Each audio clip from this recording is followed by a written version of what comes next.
बहुत दिनों से एक तमाम लोग जो है आप मेल के ज़रिए और वैसे भी जेसिका लाल मर्डर केस के बारे में जानना चाह रहे थे, और इत्तेफाक से इस स्टोरी में एक डेवलपमेंट भी है।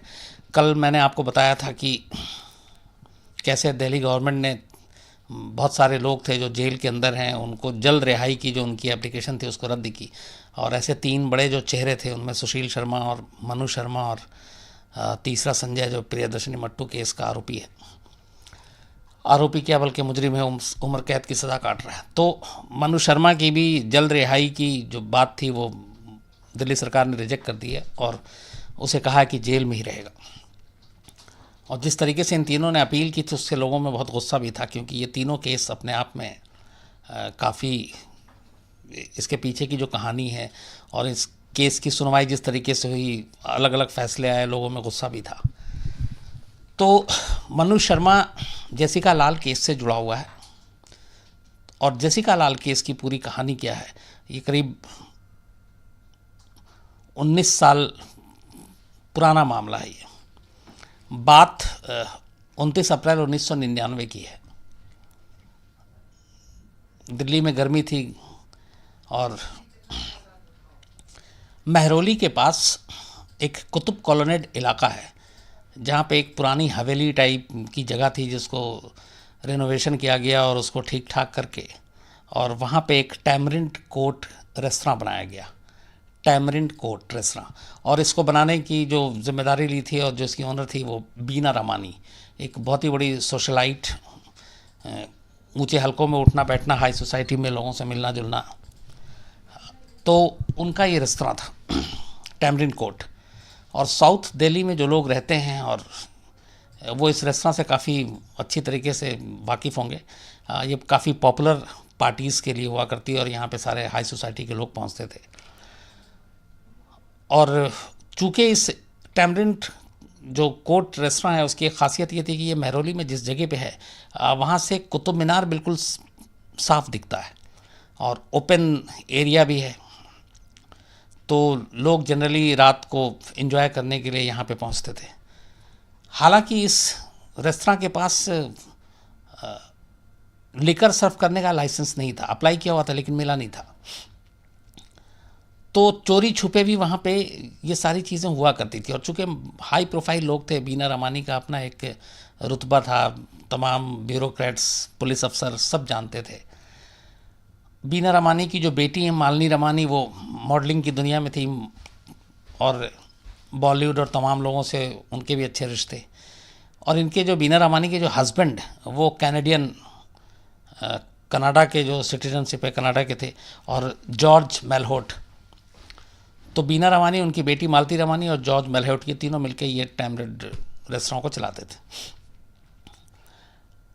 बाकी दिनों के अलावा भी एक हर थर्सडे को यहाँ स्पेशल पार्टी हुआ करती थी, थर्सडे नाइट को, और वो कहा जाता था, उसका नाम ही था थर्सडे स्पेशल नाइट। तो इसमें वो लोग जाते थे कि जो जानते हैं इस रेस्तरां के बारे में। चूँकि ताकतवर लोग भी आते थे तो कोई लोकल पुलिस और ये सारी चीज़ें कुछ कहती भी नहीं थी कि आपके पास बाहर का लाइसेंस है नहीं है, दबदबा ऐसा था। तो 29 अप्रैल 1999 को थर्सडे का दिन था और वो उस दिन भी थर्सडे स्पेशल पार्टी रखी गई थी। लेकिन पार्टी इस तरीके से रखी गई थी कि जो बीना रमानी के हस्बैंड थे वो उसी वीक कनाडा जा रहे थे 6 महीने के लिए। चूँकि वो कैनेडियन सिटीज़न है तो आना जाना लगा रहता था, लेकिन वो किसी अपने बिजनेस और काम के सिलसिले में 6 महीने के लिए कनाडा जा रहे थे। तो बीना रमानी ने ये कहकर कि एक ये फेयरवेल पार्टी है, हस्बैंड 6 महीने के लिए जा रहे हैं, तो उसके लिए उसके नाम पे एक पार्टी रखी। अब जाहिर सी बात है कि आप अगर पार्टी रख रहे हैं हस्बैंड के जाने पे तो उसमें आपके सिर्फ अपने लोग होंगे और मेहमान होंगे। कोई बाहर से आकर पैसे दे के उस रेस्तरां में खाना नहीं खाएगा, शराब नहीं पिएगा। लेकिन ये एक बाद में जो पता चला कि ये एक तरह का धोखा था।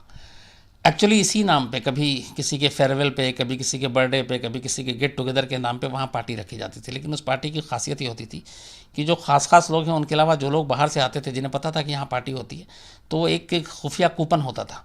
तो वो कूपन आपको लेना पड़ता था और उस कूपन के पैसे देने पड़ते थे। फिर आप जाइए, आपको बार में शराब पीनी है वो पीजिए, खाना खाइए, लेकिन बाकायदा उसके चार्ज लिए जाते थे, पैसे लिए जाते थे। हालांकि ये इलीगल था, इसलिए कि आपके पास बार के लाइसेंस नहीं थे। तो 29 अप्रैल 1999 को भी बाकायदा जो तमाम लोग वहाँ इकट्ठा हुए थे और जिन्हें मालूम था कि इस रेस्तरां में इस तरह की चीज़ें होती हैं, वो सारे वहाँ पहुँचे और सब ने अपने अपने हिसाब से कूपन लिया। खबर ये भी है कि इसमें दिल्ली पुलिस के जो एक बड़े अफसर थे वो भी उस रात गए थे, हालांकि वो थोड़ी जल्दी निकल गए थे वहाँ से। तो हाई सोसाइटी के लोग अक्सर जाया करते थे। तो 29 अप्रैल की रात को भी ये पार्टी वहाँ पे चल रही थी और उसी जो टैमरिंड कोर्ट है, थर्सडे स्पेशल नाइट में, वहाँ पे उसके अंदर जो एक बार बनाया गया था, उस बार का नाम बाकायदा रखा गया था वंस अपॉन अ टाइम। तो वंस अपॉन अ टाइम बार वहाँ पे था और उस दिन ख़ास तौर पे जेसिका लाल एक मॉडलिंग की दुनिया में अपनी किस्मत आजमा रही थी, 34 साल उम्र, और छोटी मोटी मॉडलिंग के असाइनमेंट भी क्या करती थी। जेसिका लाल की दोस्ती थी बीना रमानी की बेटी मालिनी रमानी से, जो कि मॉडलिंग की ही फील्ड की थी और ऐसे लोगों से के साथ उठना बैठना था। तो मालती रमानी ने उस दिन जेसिका लाल को कहा कि हमारे यहाँ ऐसे सी है और तुम आकर एक बार टेंडर के तौर पे काम करो।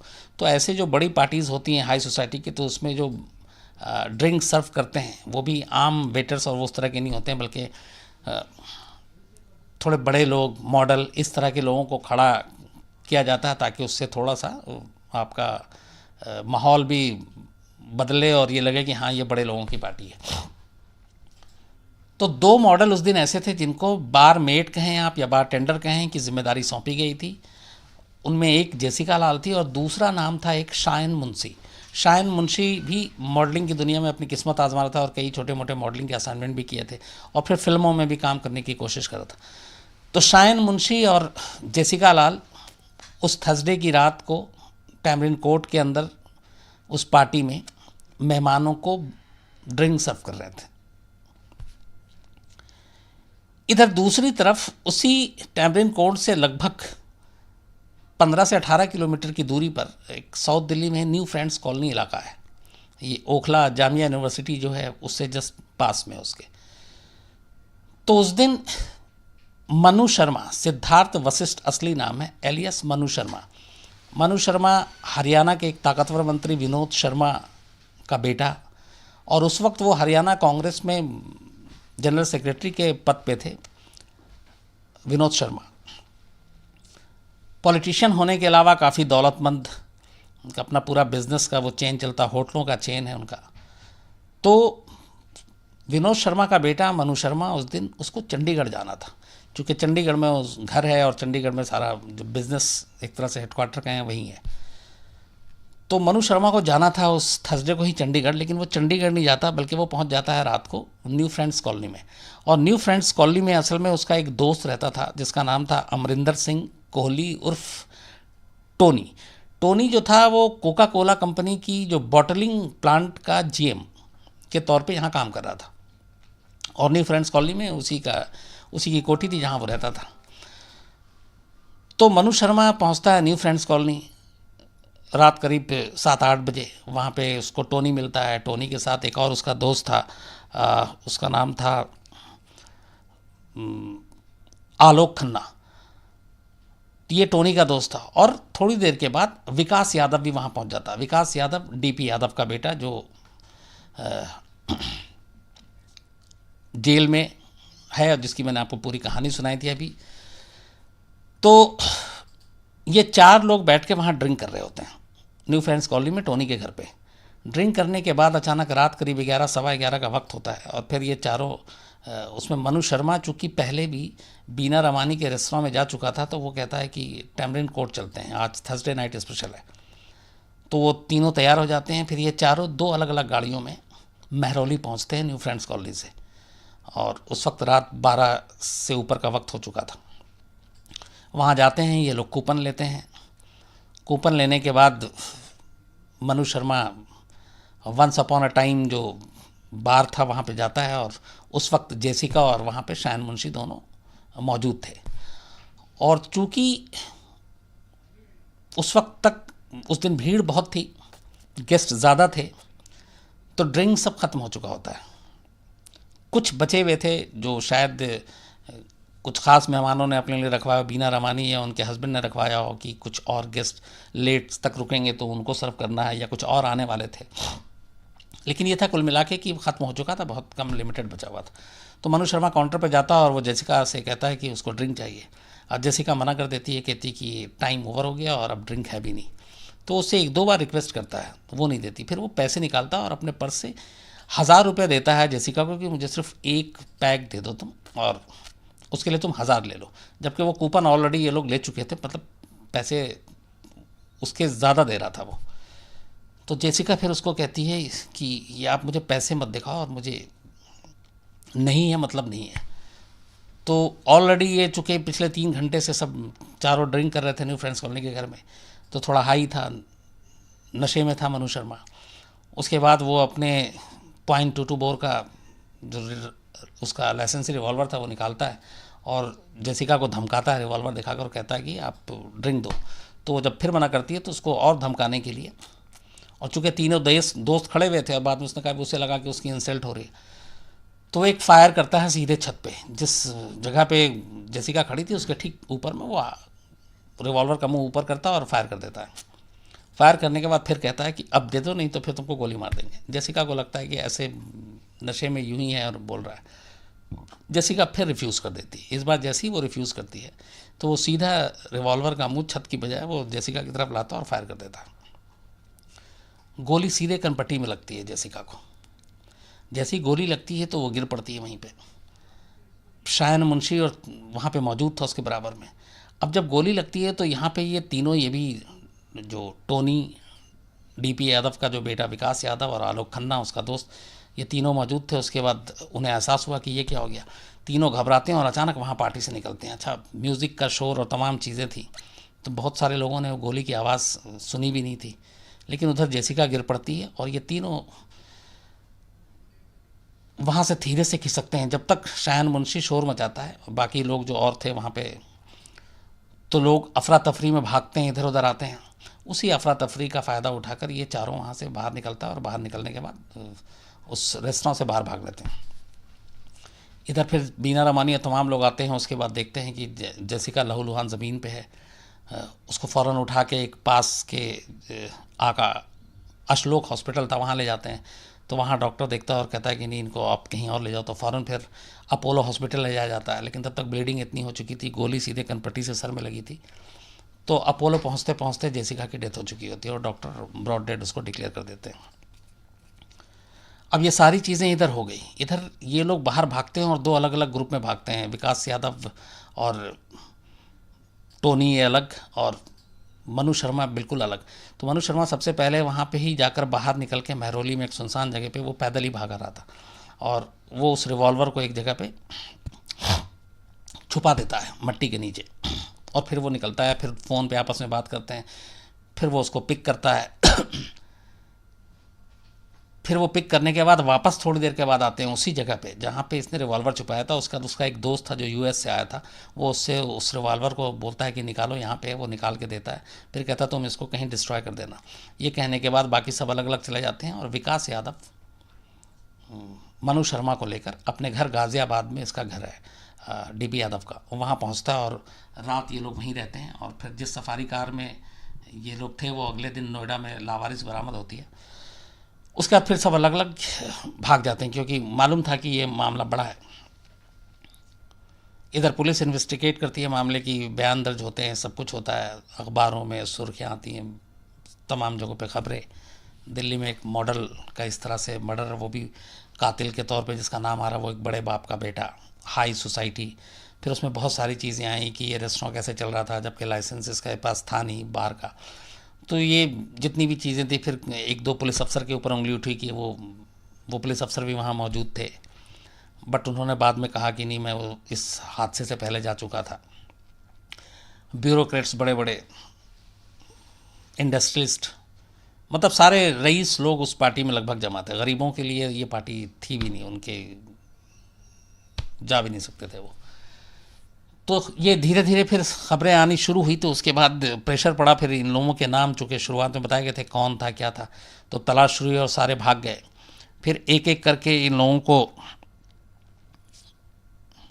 ढूंढा जाने लगा, लेकिन कोई मिला नहीं। तो सबसे पहले उसके बाद 4 मई को, मतलब 29 अप्रैल को इंसिडेंट हुआ था, 4 मई को अमरदीप सिंह गिल जो कोका कोला के बॉटलिंग प्लांट का जीएम था, उसको पुलिस अरेस्ट करती है। फिर वो खुलासा करता है क्या क्या हुआ था। उसके बाद 8 मई को फिर बीना रमानी, उनकी बेटी, और जो हस्बैंड जॉर्ज मेलहोट, इन तीनों को पुलिस पकड़ती, क्योंकि तब तक मीडिया का भी ये प्रेशर आ गया था कि इस तरीके के रेस्टोरेंट में इलीगल शराब सर्व होती है। उस शराब की वजह से एक की जान चली गई। तो इन तीनों को गिरफ्तार किया जाता, पटियाला हाउस कोर्ट में ले जाया जाता। और उस दिन उस कोर्ट में जहाँ पे ये तीनों बैठे हुए थे, मैं उनके साथ ही कोर्ट में एकदम बिल्कुल बैठा हुआ था, लास्ट बेंच पे। लेकिन हैरत की बात यह थी कि तीनों को गिरफ्तार करने के बाद फ़ौरन ज़मानत भी दे दी जाती है। और उसकी वजह ये थी कि Bina Ramani British passport holder थी, उनकी बेटी Malini Ramani US passport holder citizen मिल चुकी थी, और हस्बैंड जॉर्ज मेलहोट जो है वो ऑलरेडी कैनेडियन सिटीज़न। तो इन सारी चीज़ों को देख कर उनके ऊपर केस भी बड़ा हल्का था। वो यही था कि आबकारी एक्ट के तहत, एक्साइज एक्ट के तहत, कि बिना लाइसेंस के आप ये चला रहे थे। तो इन लोगों को गिरफ्तार तो पुलिस ने किया, लेकिन कुछ घंटे के अंदर ही तीनों को ज़मानत मिल गई। उधर मेन एक्यूज सब फरार, मनु शर्मा भी नहीं, विकास यादव भी नहीं। फिर विकास यादव पहुंच जाता है सीधे मिज़ोरम। मिज़ोरम में जाकर वो इंतरिम बेल ले लेता, अग्रिम ज़मानत ले लेता, और वो ज़मानत लेने के बाद वापस दिल्ली आता है 19 मई को, इस इंसिडेंट के करीब 20 दिन के बाद। और कमाल देखिए कि 19 मई को सीधा आता, और आईटीओ पे पुलिस हेडक्वार्टर है दिल्ली पुलिस का, वो वहाँ पहुँचता है और सीधे जाके पुलिस के सामने वो सरेंडर करता है।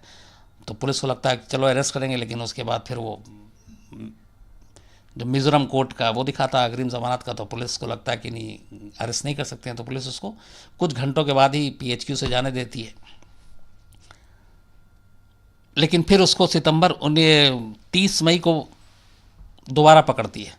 मतलब 19 मई को वो कोर्ट पुलिस हेडक्वार्टर पहुंचता है अग्रिम ज़मानत के साथ।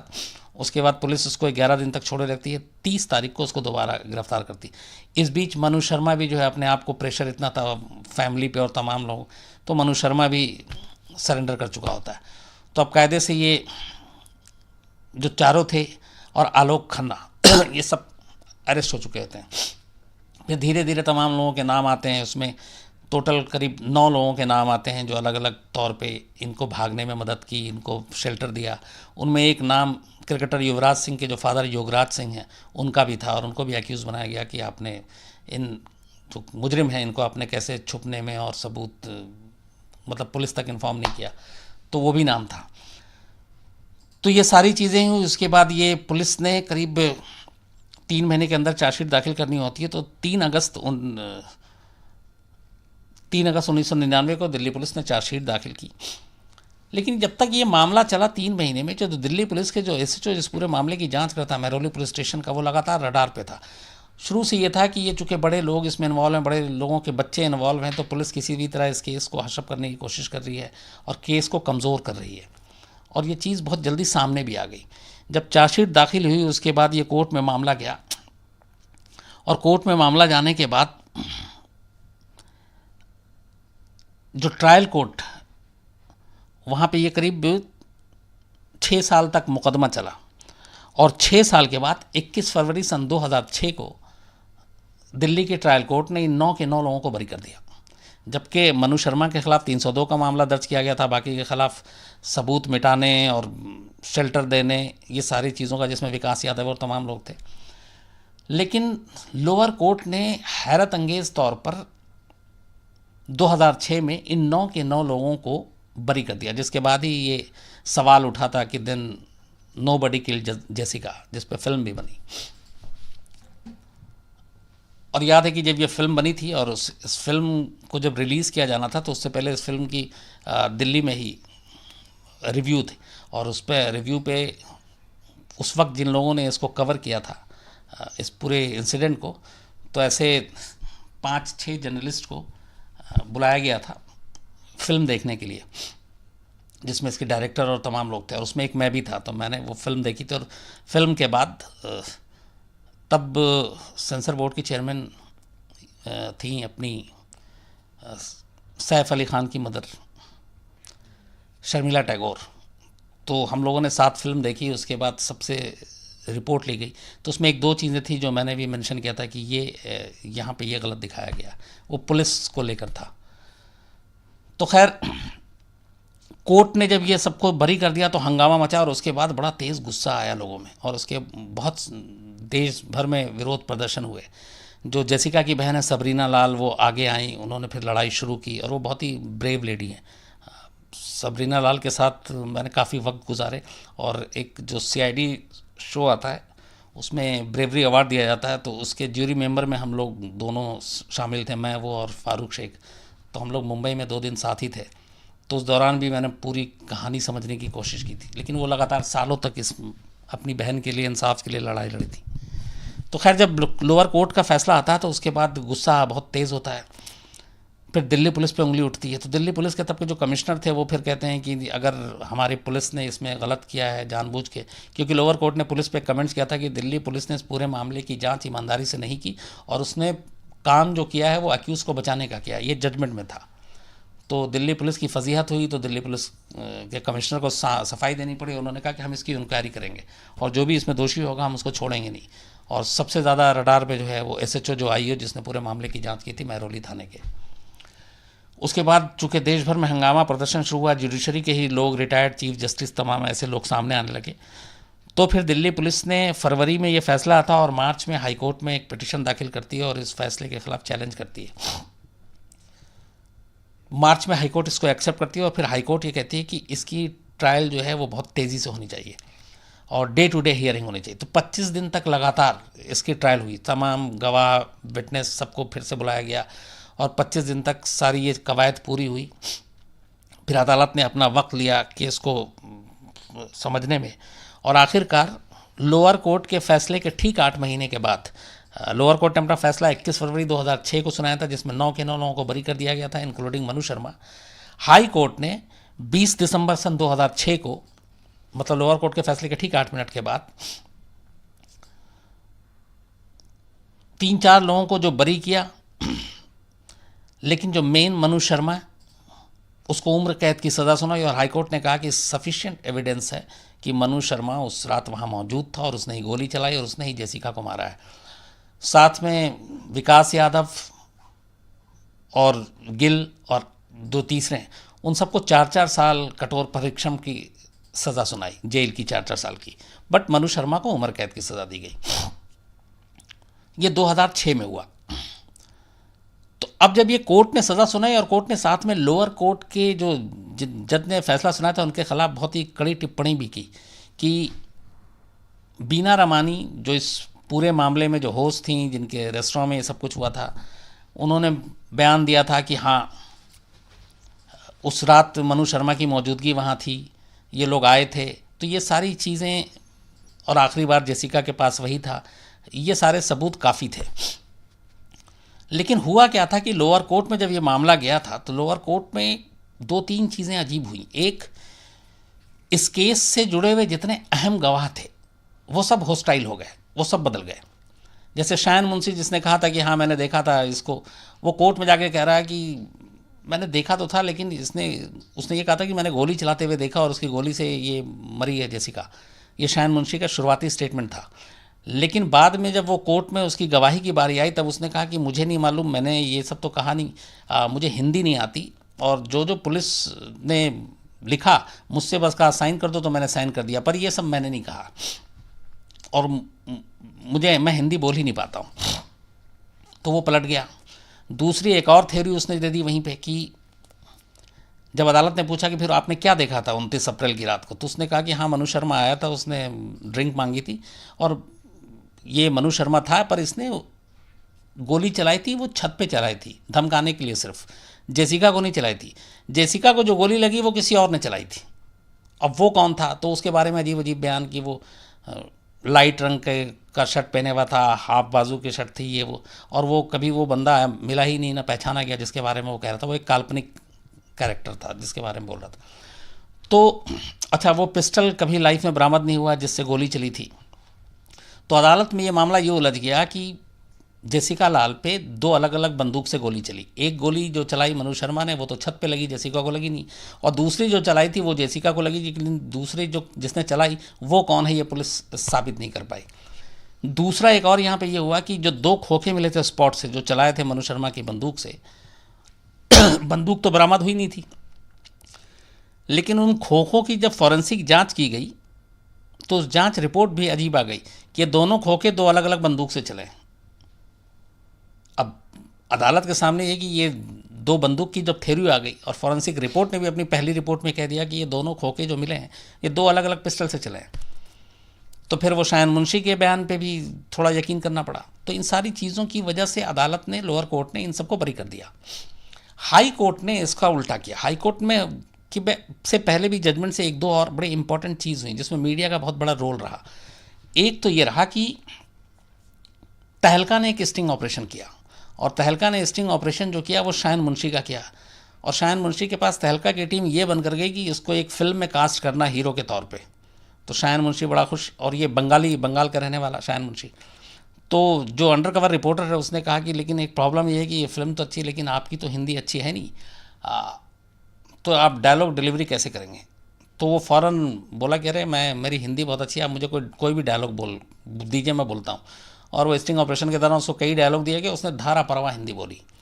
उसके बाद ये चैनल पे चला उसका स्टिंग ऑपरेशन। तो एक ये इस्टेब्लिश हो गया कि उसको हिंदी आती है, उसने अदालत में झूठ बोला। दूसरा, इसी दौरान में एक और स्टिंग ऑपरेशन चला जिसमें यह हुआ कि विनोद शर्मा जो मनु शर्मा के फादर हैं उन्होंने तमाम अहम गवाहों को पैसे देकर ख़रीदे, और ये जिन जिन लोगों को पैसे दिए गए और जिन जिन लोगों के ज़रिए दिए गए उनका स्टिंग ऑपरेशन हो गया। ये भी चैनल पे चला, अदालत ने भी ये देखा। तो ये दो अहम चीज़ें आ गई। तीसरी एक अहम चीज़, जब मनु शर्मा को गिरफ्तार किया गया था, सरेंडर जब हुआ था, पुलिस कस्टडी में था, तब पुलिस ने उसका बयान दर्ज किया था और उस बयान का ऑडियो टेप था। हालांकि आज भी है कि पुलिस ने, चूँकि 1999 तक ऐसा नहीं था, अपने पास सारा वीडियो और ये सारे कैमरे की फैसिलिटी सब कुछ थी, लेकिन दिल्ली पुलिस का वही है कि शुरुआत से ही लगा था कि इस केस को हशप करना है, इन लोगों को बचाना है। तो ऑडियो टेप था जिसमें उसका इकबालिया बयान था मनु शर्मा का, और उसने एक बयान में एक जगह ये कहा था, ये पोर्शन भी मीडिया में लीक हुआ और बाकायदा ये चला चैनल पर।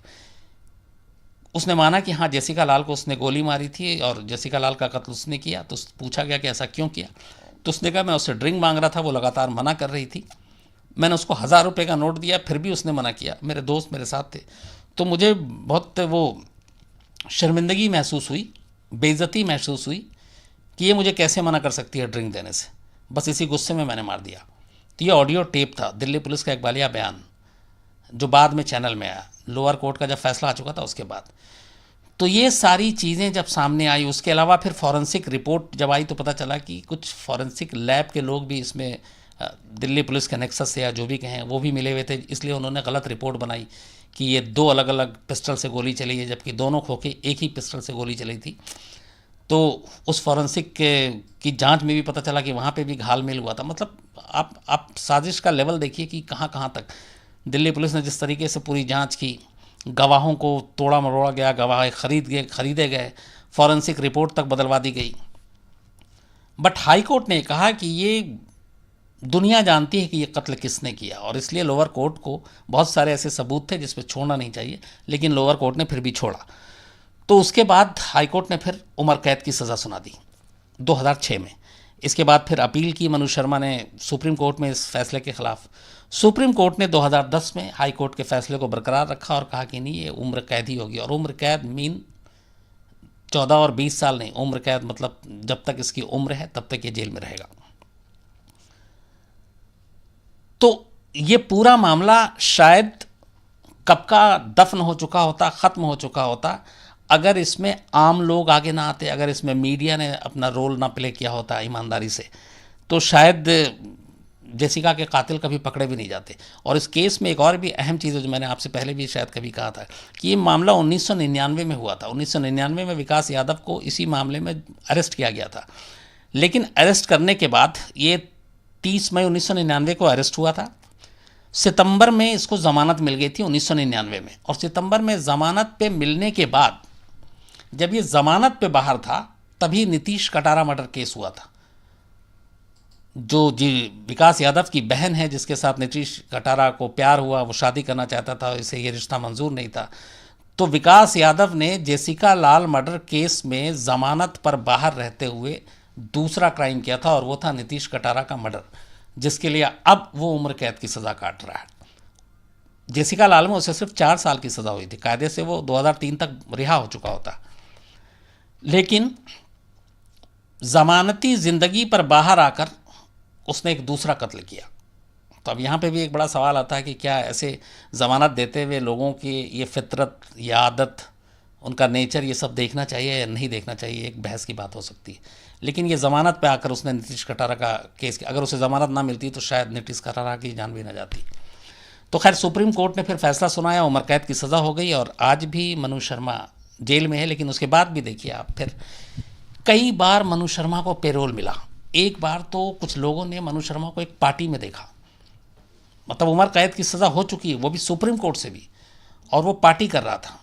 ये बात मीडिया में लीक हुई, तस्वीरें आई, उसके बाद फिर फैमिली वाले आगे आए, जेसिका के सबरीना वही एक केस लड़ती हैं हमेशा।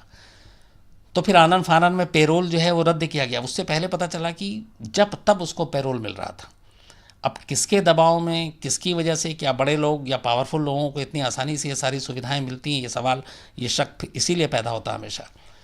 तो लगातार उसे पेरोल मिलता रहा, और पेरोल अलग अलग बहाने से, कभी घर में किसी बीमारी के कोई बीमार है, किसी का ज़रूरी काम है, कुछ और चीज़ें हैं। लेकिन वो पेरोल के दौरान पार्टी करते हुए जब पाया गया तब फिर सरकार सख्त हुई, और उसके बाद उसे वापस तिहाड़ भेजा गया।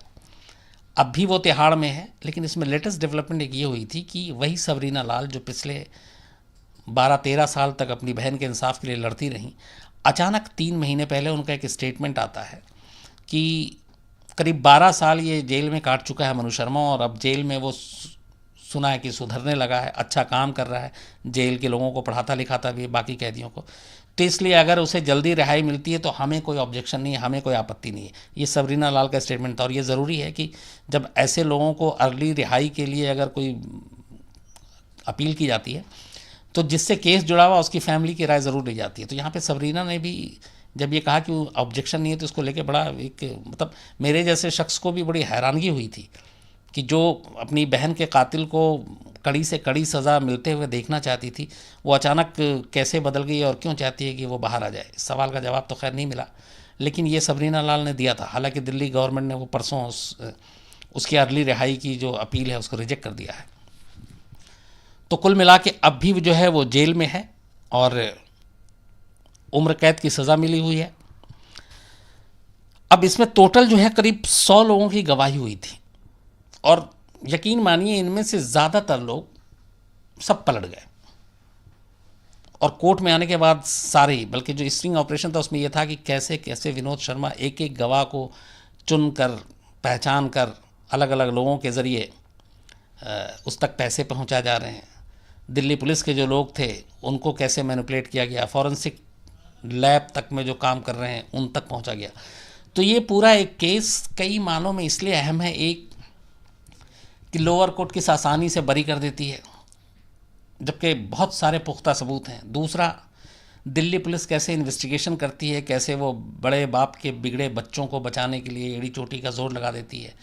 तीसरा, जो फॉरेंसिक टीम है जिनके ऊपर हम एक किसी भी केस में सबसे अहम पहलू होता है फॉरेंसिक इन्वेस्टिगेशन, अगर उसमें भी छेड़छाड़ और ये सारी चीज़ें हों तो फिर किस पे भरोसा करें। तो फॉरेंसिक की जो टीम है कैसे वो 2 खोखे को 2 अलग अलग बंदूक का बता देती है जबकि वो सेम एक ही पिस्टल से चली थी। तो एक केस को कैसे घुमाया जा सकता है, एक केस को कैसे, अगर आपके पास ताकत है, पैसा है, आप उसको जिस मन मर्जी से चाहे मोड़ सकते हैं, इसका बेस्ट एग्जाम्पल जेसिका लाल है।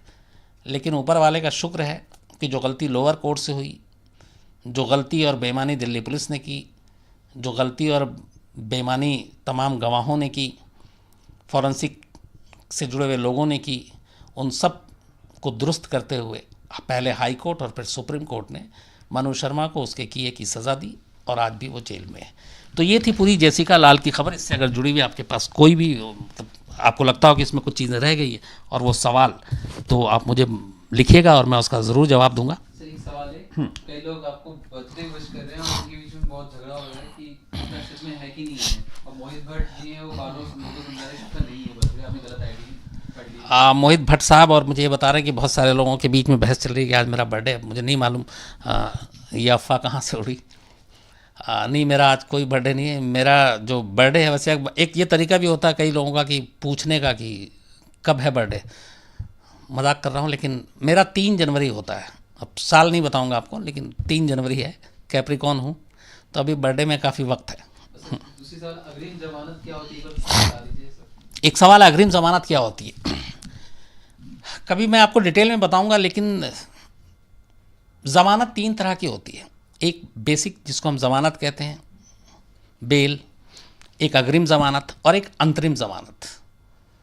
तो एक बेल, एक इंतरिम बेल और एक अग्रिम ज़मानत को इंग्लिश में क्या कहते हैं भूल रहा हूँ, जैसे याद आएगा बताऊंगा। बट 3 तरह की होती है। ज़मानत वो होती है जब आपको पुलिस किसी केस में पकड़ती है और वो केस चल रहा है और उस केस को चलते हुए के दौरान आप अपील करते हैं कि आपको बेल मिले, तो आप बेल पे बाहर आ सकते हैं।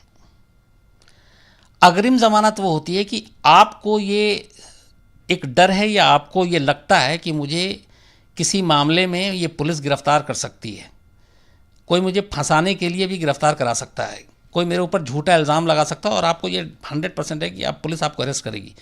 तो आप अपने उस डर और उस सोच को दूर करने के लिए कहीं भी पहुंच जाएं। और ये हिंदुस्तान में है कि ज़रूरी नहीं है कि आप दिल्ली में रहते हैं। तो जैसे इसने दिल्ली में क्राइम हुआ था, पर मिज़ोरम से जाके विकास यादव अग्रिम ज़मानत ले लिया, तो कोर्ट में सिर्फ ये जाएगा कि सर हमें किसी झूठे मामले में फंसाया जा सकता है और मुझे गिरफ्तार किया जा सकता है, इसलिए मुझे अग्रिम ज़मानत दे दीजिए, ताकि मैं अपने डिफेंट में, अपने बचाव में मैं वो सबूत और बाकी चीज़ों को तैयार कर सकूँ। तो मुझे इतनी मोहलत, इतना मौका तो मिलना चाहिए। तो अदालत को लगता है तो वो उसको अग्रिम ज़मानत दे देती है। वो एक ख़ास पर्टिकुलर दिन का होता है, 1 हफ्ता, 10 दिन, 15 दिन, 1 महीना। तो उस दौरान में आपको कोई गिरफ्तार नहीं कर सकता। अब एक इंतरिम बेल होती है, अंतरिम ज़मानत, वो कुछ दिनों के लिए होती है। जो आप पकड़े तो गए हैं लेकिन आप कन्विक्ट नहीं हुए, अभी सज़ा नहीं आई है फाइनल, तो फिर आपको वो अंतरिम ज़मानत मिलती है। जैसे ही आपका केस ख़त्म हो जाता है और आप मान लीजिए कन्विक्ट हो गए, आपको सज़ा दे दी गई 5 साल 10 साल उम्र, 5 साल 10 साल या उम्र कैद जो भी, तो अब आप ये इन तीनों में से किसी भी बेल के हकदार नहीं है। अब आपको सिर्फ और सिर्फ बाहर आने का एक ही रास्ता है और वो है पेरोल।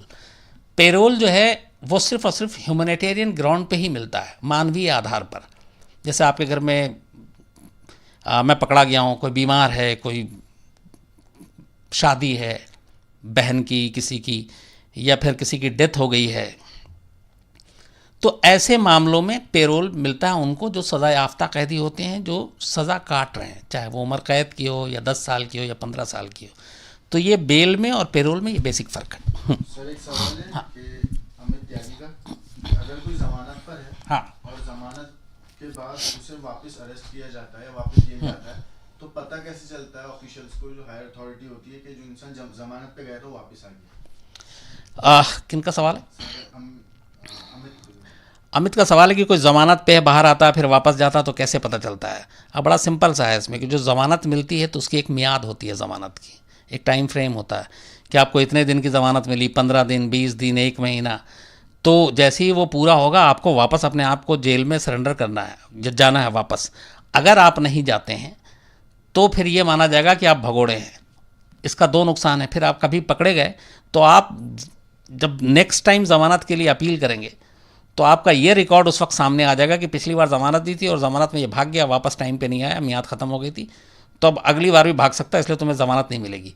तो जनरली जो लोग ज़मानत पे होते हैं, जिन्हें ज़मानत मिलती है, वो फिर वापस पहुंच जाते हैं, ख़ासतौर पे हाई प्रोफाइल केस में। छोटे मोटे में कई ऐसे हैं कि भाग गए तो भाग गए, फिर पता भी नहीं चलता। सर एक आदित्य पिंपलीकर हैं, उन्होंने आज ही सब्सक्राइब किया और पहली बार आपका लाइव शो देखे, तो चाह रहे हैं कि एक बार उनका नाम ले लें। आदित्य पिंपलीकर साहब, आपका क्राइम तक में बहुत स्वागत है। क्राइम तक के परिवार के आप नए सदस्य अभी बने हैं, आपने अभी बताया, तो बहुत बहुत स्वागत है आपका। सर कोर्ट की वजह से कौन सी पावर होती है जो कोर्ट को लगता है कोई नहीं इन्फ्लुएंस करने की कोशिश कर रहा है, तो कोर्ट क्या कार्रवाई करती है उस पर? कोर्ट के पास बहुत सारे पावर होते हैं। कोर्ट को अगर लगता है कोई इन्फ्लुएंस कर रहा है, ये झूठे गवाह हैं, सबूत है, वो सारी चीज़ें, जैसे इस मामले में हाई कोर्ट ने कहा था कि बहुत सारी ऐसी चीज़ें थी कि लोअर कोर्ट उस पर संज्ञान लेते हुए फैसला सुना सकती थी, लेकिन ऐसा हुआ नहीं। कोर्ट के पास अनलिमिटेड पावर है। उसे अगर ये भी लगता है कि ये जो विटनेस खड़ा हुआ है ये झूठ बोल रहा है, पुलिस ने जो सबूत दिए हैं वो गलत हैं। अब क्या होता है कि सबूत इकट्ठा करने और ये सारी चीज़ों की जिम्मेदारी जांच एजेंसी पे होती है। अब जांच एजेंसी अगर करप्ट और बेईमान हो तो फिर अदालत क्या करे। लेकिन अदालत की देवी की आंखों पे पट्टी बेशक बंधी हो, लेकिन जो वहाँ पे बैठा हुआ है जो जज है वो बहुत सारी चीज़ें भांप लेता है पहली नज़र में कि इस केस में हकीकत क्या है, कौन झूठ बोल रहा है, कौन सच बोल रहा है, किस सबूत के साथ छेड़छाड़ की गई नहीं की गई। तो अदालत तो चाहे तो, जैसे बेस्ट एग्जांपल फिर मैं आपको रिपीट करूंगा कि आरुषि मर्डर केस में क्लोजर रिपोर्ट को अदालत ने अपना पावर लेते हुए उस चार्जशीट में तब्दील कर दिया और सज़ा भी सुना दी। तो अदालत चाहे तो बहुत सारा कुछ कर सकती है। शेल्के जी हैं, पेड क्वेश्चन है सर, क्या जमानत पे इलेक्शन लड़ा जा सकता है? शल्के जी का है कि क्या ज़मानत पे इलेक्शन लड़ा जा सकता है। जी बिल्कुल, जो हमारे यहाँ कानून है, जब तक आप कन्विक्टेड नहीं है, आपको सज़ा नहीं हुई है, जैसे लालू प्रसाद यादव के मामले में है, एक बार सज़ा हो गई तो फिर आप 6 साल तक अगले चुनाव नहीं लड़ सकते हैं। लेकिन जब तक आपको सज़ा नहीं हुई है, आप पे ऊपर सिर्फ केस है, मुकदमा चल रहा है, आप चार्जशीटेड हैं, आप चुनाव लड़ सकते हैं। सर शादी के लिए भी क्या पेरोल पे इंसान बाहर आ सकता है जेल से? एक सवाल है कि शादी के लिए भी पेरोल पे बाहर आ सकता है। ये डिपेंड करता है केस टू केस पर कि उस शादी से क्या फ़र्क पड़ेगा उस फैमिली में, या वो कितनी ज़रूरी है, या उस तरह का इसका जुर्म क्या है, ये हैबिचुअल क्रिमिनल है या हालात की वजह से क्रिमिनल बना। तो ये बहुत सारी चीज़ें देखनी पड़ती है और उसके बाद ये फिर डिसाइड होता है। सिर्फ सवाल है कि केस में डेली अटेंडेंस भी जरूरी है पेरोल में। पेरोल में जब आप जाते हैं तो जो लोकल पुलिस स्टेशन नियरेस्ट है आपका, वहाँ पे आपको हाज़िरी लगानी होती है। अब ये लेकिन अदालत के ऊपर है कि आपको जो देर की हर दिन जानी है या वीक में एक दिन जाना है। जैसे संजय दत्त को भी जब मिला था तो खार पुलिस स्टेशन में, मैंने एक बार आपको बताया था कि जब शीना बोरा मर्डर केस हम लोग कवर कर रहे थे और पुलिस स्टेशन के बाहर दिन भर खड़े रहते थे, तो एक दिन दोपहर को अचानक देखा संजय दत्त पुलिस स्टेशन में। तो हम लोगों ने भी देखा, फिर अंदर हमें समझ में नहीं आया क्या था, तो पता चला कि वो हाज़िरी लगाने के लिए आए थे, तो वो हाज़िरी लगानी पड़ती है। मुरली कांडपाल को उसने जमानत के लिए रुपये क्यों लिए जाते हैं, और अगर जमानत के पैसे देके जमानत मिल जाती है, इंसान भाग जाता है, तो उन पैसों का क्या किया जाता है? मुरली कांडपाल जी कहा कि ज़मानत के लिए पैसे क्यों लिए जाते हैं। जी ये बिल्कुल सही आपका एक क्वेश्चन है। 2 वजह है। एक तो जैसे ज़मानत, अगर मैं क्रिमिनल हूँ, मैं जेल में हूँ, मुझे सज़ा हुई है और मुझे ज़मानत मिल रही है, तो पैसे मेरे को तो अदालत कहेगी कि ठीक है, इसको इतने इतने ज़मानत बॉन्ड पे मान लो 50,000 1 लाख के मुचलके पे बाहर करते हैं, तो मैं नहीं भरूँगा, मेरा ज़मानती भरेगा। अब ज़मानती कोई भी हो सकता है, मेरा रिश्तेदार, दोस्त, पड़ोसी। तो वो उसमें 2 चीज़ें हैं, या तो ज़रूरी नहीं कि आप कैश जमा करें अदालत में, उतने रकम की, अगर सपोज़ 50,000 पे मुझे ज़मानत मिल रही है तो 50,000 क्या तो मैं बाइक के कागज़ जमा कर दूं अपने, या प्रॉपर्टी के कागज़ जमा कर दूं, मतलब ऐसे वो जो उस रकम के बराबर की कोई चीज़ हो तो वो रख दें। अब होता क्या कि आपने अगर ज़मानत तोड़ दी, आप ज़मानत के बाद नहीं लौटे, आपने उल्लंघन कर दिया, तो एक तो ज़मानती के भी अरेस्ट का प्रावधान है, वो भी अंदर हो सकता है। दूसरा, जो उसने उस वक्त हमने ज़मानत के तौर पर रकम दी है वो जब्त हो जाती है, वो नहीं मिलती वापस। सर एक फिर से सवाल है शर्विन जी का, क्वेश्चन सर, क्या जेल में कैदी वाइफ के साथ सेक्सुअल रिलेशन मेंटेन कर सकता है? किनका सवाल है? शर्विन सेल्खे साहब का सवाल है कि क्या जेल में कैदी हस्बैंड वाइफ के तौर पे रह सकता है, रिश्ते बना सकता है? बिल्कुल नहीं। जेल मैनुअल के हिसाब से मेल और फीमेल अलग अलग वार्ड में रहते हैं। मेल कैदी और फीमेल कैदी एक साथ कभी नहीं रह सकते हैं। तिहाड़ जेल में एक पार्क सा बना हुआ है जहाँ पे जनरली वीक में एक दिन फैमिली मेम्बर से मिलने के लिए, जब किरण बेदी थी तिहाड़ की आईजी जेलर थी, डीजी, तब उन्होंने शुरुआत की थी ह्यूमन ग्राउंड पे, तो उनकी वाइफ और वो सब आके मिलती थी और बाकायदा पार्क में बैठती थी। उन्होंने तो तिहाड़ का नाम ही आश्रम रख दिया था कि ये आश्रम टाइप है। तो वो आप बैठिए थोड़ी देर पार्क में, मिलिए अपनी बीवी से, बहनों से, जिनसे भी बात करके चले जाइए। लेकिन जेल के अंदर आप हस्बैंड वाइफ के तौर पे नहीं रह सकते हैं, आप रिलेशन नहीं बना सकते हैं, साथ सो नहीं सकते हैं। इसलिए कि पहली चीज़ तो ये है कि मेल और फीमेल दोनों के वार्ड अलग होते हैं। दोनों, जैसे तिहाड़ में जो 1, 2, 3 नंबर जेल है, तो एक पूरा जो जेल है वो सिर्फ महिलाओं के लिए है, वो बिल्कुल अलग है, वहाँ पुरुष नहीं जा सकते हैं। और वहाँ ज़्यादातर जो सिक्योरिटी और ये सारे जो इंतज़ाम है उसमें भी वो फीमेल ही होती हैं एम्प्लॉई, तो अलग अलग रहते हैं। सर एक ऋषभ जी का सवाल है, स्टूडेंट है जर्नलिज्म के, उनका क्वेश्चन है, आप क्राइम रिपोर्टिंग के टाइम पर लाशों को देखते हैं, हथियारों को देखते हैं, साइकिल किलर से मिलते हैं, तो आप मनोवैज्ञानिक तरीके से कैसे उभर पाते हैं ये सब चीज़ों से? ऋषभ जी का सवाल है कि मैं क्राइम रिपोर्टिंग करता हूँ, बुरी बुरी चीज़ों से निपटता हूँ, देखता हूँ, तो उससे कैसे निपटता हूँ या उबरता हूँ। ये ऋषभ, असल में आप जर्नलिज्म के स्टूडेंट हो इसलिए बोलूँगा बहुत शॉर्ट में। धीरे धीरे जब आप फील्ड में होते हो और इन चीज़ों से रोज़ाना आपका वास्ता पड़ता है तो आप आदी होते जाते हो। और मैंने पहले भी ये कहा कि हम लोग सिर्फ एक रिपोर्टिंग करते हैं तो रिपोर्टिंग तक ही वो रिश्ता होना चाहिए।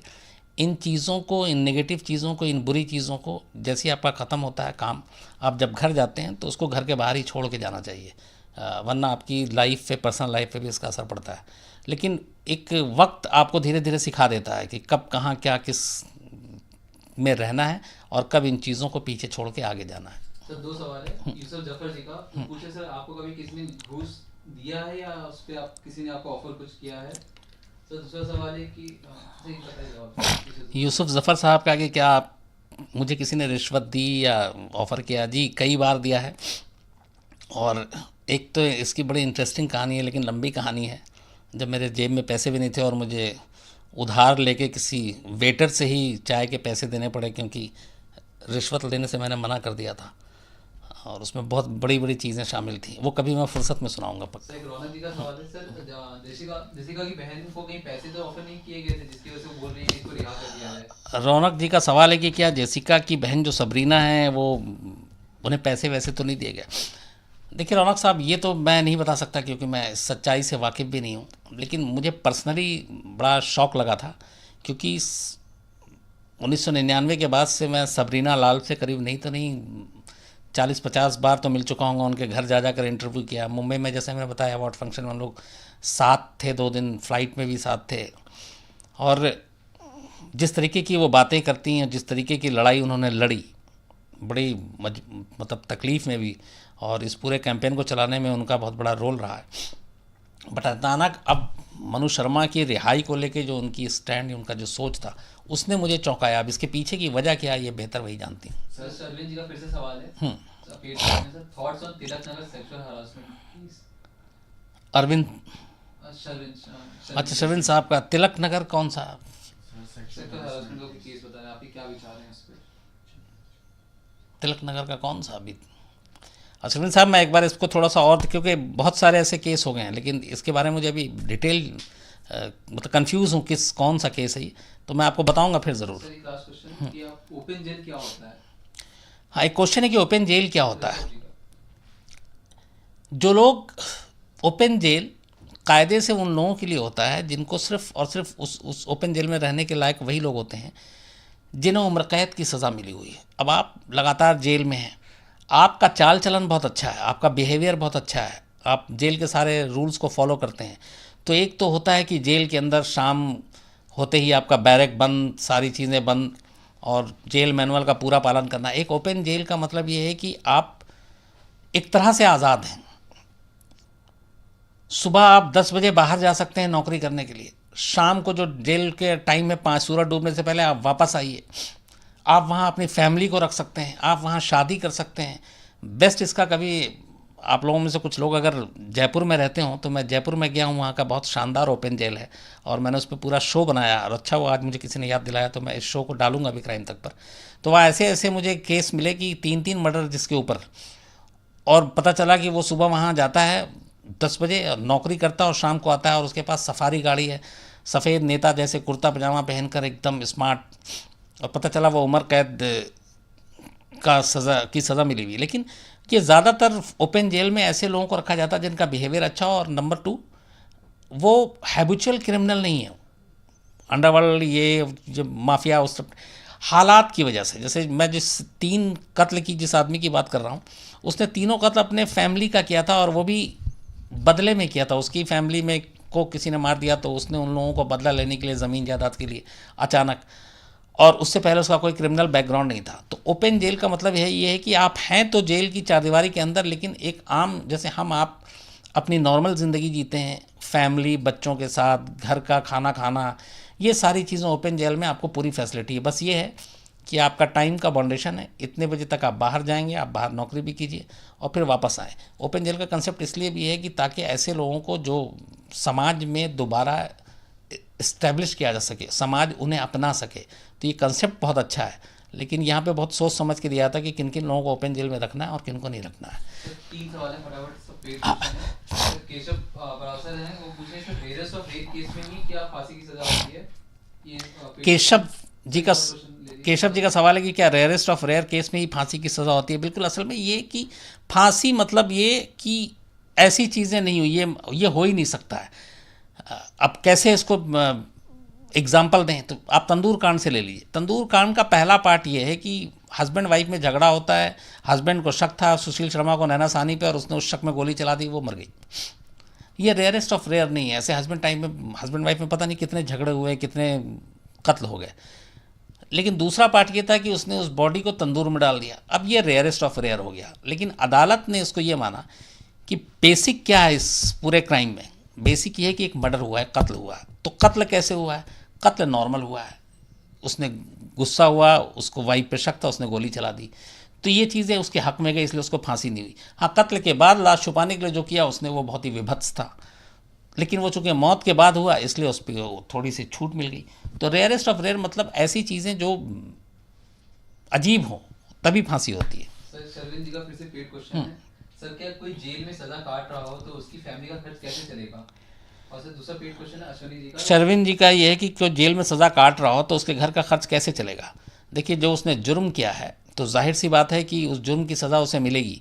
तो ये उसको ये जुर्म करने से पहले सोचना होगा कि उसकी इस वजह से उसकी परिवार पे, उसके फैमिली पे क्या असर पड़ेगा। हालांकि जेल में जो सज़ा याफ्ता कैदी होते हैं उनको काम करना पड़ता है और उनको डेली मेहनताना भी मिलता है, उनको पैसे मिलते हैं। जैसे संजय दत्त ने कई हज़ार रुपये कमाए वहाँ पे लिफाफे और वो बनाकर, लेकिन वो इतने पैसे नहीं होते हैं कि आप उससे घर का खर्च चला सकें। पर ऐसा कोई प्रावधान संविधान कानून में नहीं है कि अगर किसी एक को सज़ा हुई है तो उसके घर का खर्चा सरकार चलाए या पुलिस चलाए, ऐसा नहीं है।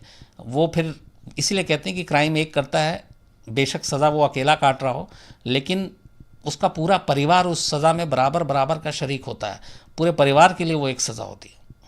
सर, अश्विनी जी का नाम ले लीजिएगा, उन्होंने पैसे। अश्वनी जी नमस्कार, आप कैसे हैं? और आपने सवाल नहीं भेजा, बस आपने कहा कि हाय हेलो आपसे पूछ लूँ। चलिए, अच्छा लगा और काफ़ी वक्त भी आज आपके साथ बिताया मैंने। अब मुलाकात होगी आपसे मंडे को, तब तक आप लोग अपना ख्याल रखिए, अच्छे रहिए और यूं ही बस खुश रहिए। Thank you.